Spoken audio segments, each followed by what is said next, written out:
ಹೋಗೈತ್ರಿ. ಎಲ್ಲರೂ ರೊಕ್ಕ ಮಾಡ್ತಾರಂತ ಹೇಳಿ ನಾನು ಚೀನಾಕ್ ಹೋದೇರಿ ರೊಕ್ಕ ಮಾಡಕಂತ.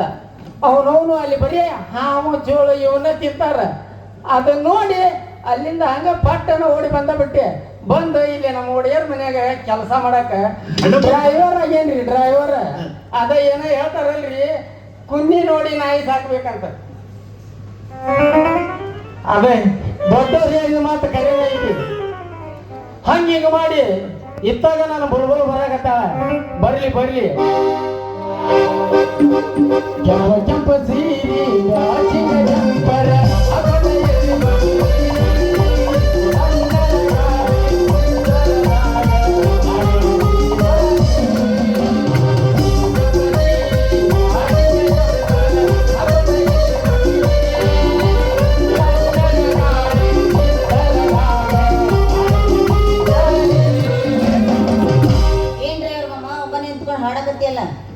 ನಿನ್ನಂತ ಮಸ್ತ್ ಫಿಗರ್ ಬಂದ್ರ ತೆಕ್ಕಿ ಬಡ್ಕೊಂಡ್ರ ಆತಂತ ವಿಚಾರ ಮಾಡಕತ್ತೇನಿ. ಏ ಕಾಲನು ಯಾಕೆ ತಗೋತಾರೆ? ನಾವು ಅವ್ರ ತೆಕ್ಕಿ ಬಡದ್ರ ಕಾಲನು ತಗೋತಾರೆ. ಹೌದು, ಮೊನ್ನೆ ಎಲ್ಲೇ ಹೊಂಟಿದ್ದಲ್ಲ, ಎಲ್ಲಿಗೆ ಹೋಗಿದ್ದೆ? ಅಯ್ಯೋ, ಅದು ಸಿನಿಮಾ ಶೂಟಿಂಗ್ ಇತ್ತಲ್ಲ, ಅಲ್ಲೊಬ್ರು ಬಂದಿದ್ರಪ್ಪ, ನಿನ್ನ ಹೀರೋಯಿನಿ ಮಾಡ್ತೀನಿ ಅಂತಂದು. ಅದಕ್ಕೆ ಮಾಡ್ತಾರೇನೋ ಅಂತ ಹೋಗ್ತಾ ಇದ್ದೆ. ಹಂಗಾರ ಹೀರೋಯಿನಿ ಚಾನ್ಸ್ ಇಲ್ಲಿ ಬಿಡ, ಫೋಟೋನ ಸರಿ ಇಲ್ಲ ಅಂತಂದು ವಾಪಸ್ ಕಳಿಸ್ಬಿಟ್ರು. ಫೋಟೋನು ಸರಿ ಇಲ್ಲ ಅಂತ?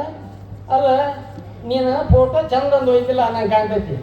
ನೀನು ಬಂದು ಬಿಟ್ಟಿದ್ರ ನಾನು ಬೆಸ್ಟ್ ಆಗಿ ಹೊಡೆದು ಕೊಡ್ತಿದ್ದೆ. ನಿನಗೆ ಬರುವುದಲ್ಲ ಅಂದ್ರೆ ಗಾಡಿ ಹೊಡೆಯೋದು ಬಿಟ್ಟು ಫೋಟೋ ಹೊಡೆಯೋದು ಯಾವಾಗ ಕಲ್ತೇಪ್ಪ? ಹೋಗ ಹುಚ್ಚಿ, ನಾನು ಡ್ರೈವರ್ ಆಗೋಕ್ಕಿಂತ ಮೊದ್ಲು ಫೋಟೋಗ್ರಾಫರ್ ಆಗಿದ್ದೆ. ನೀ ಹೂ ಅಂದ ನಿನ್ನ ಸಲುವಾಗಿ ಇವತ್ತು ಒಂದಿನಾರ ನಾನು ನಿನ್ನ ಹೊಡಿಯ ಸಲುವಾಗಿ ಫೋಟೋಗ್ರಾಫರ್ ಹಾಕಿ ಫೋಟೋಗ್ರಾಫರ್. ಎಲ್ಲ ಹುಡುಗಿಯರ್ಗು ಹೊಡಿತೀನಿ ಅಂತಂದ್ರೆ ಯಾರು ಸಿಕ್ಕಿ ಹೊಡೆದಿಲ್ಲ.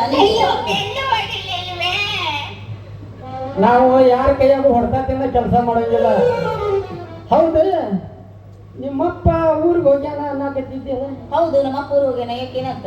ನಿಮ್ಮಪ್ಪ ಊರಿಗೆ ಹೋಗ್ಯಾನ ಅಂದ್ರೆ ಸೀದಾ ಸಾವಜಿ ಕನ್ನವಳಿಗೆ ಹೋಗಿ 1 kg ಚಿಕನ್ ತಂದು ಬಿರಿಯಾನಿ ಮಾಡ್ಕೊಂಡು ತಿಂದ್ಬಿಡೋಣ.